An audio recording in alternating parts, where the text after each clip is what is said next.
रस्त्याने चालताना काल अचानक तुला माझी आठवण आली आणि पुढच्याच क्षणी कुठेतरी माझा फोटो किंवा मूर्ती तुला दिसली. तुला वाटतं तो फक्त एक योगायोग होता. डोक्यात विचारांचं भयंकर वादळ सुरू होतं. आणि माझं काय होणार?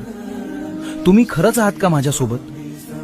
असा प्रश्न तू मनातल्या मनात मला विचारत होतास. आणि अचानक समोरून जाणाऱ्या एका गाडीवर किंवा कुठल्या तरी अनोळखी दुकानात तुला माझा तो हसरा फोटो दिसला. पण बाळा, तो कोणताही योगायोग नव्हता. ती माझी तुला दिलेली साथ होती. जेव्हा तुझा आतला आवाज माझ्यापर्यंत पोहोचतो आणि तू खऱ्या अर्थानं मला हाक मारतोस, तेव्हा तुला आधार देण्यासाठी मी कुठल्याही रूपात तुझ्यासमोर उभा राहतो. तुझी हाक आणि माझं दर्शन हे साक्षात दोन हृदयांचं नातं आहे.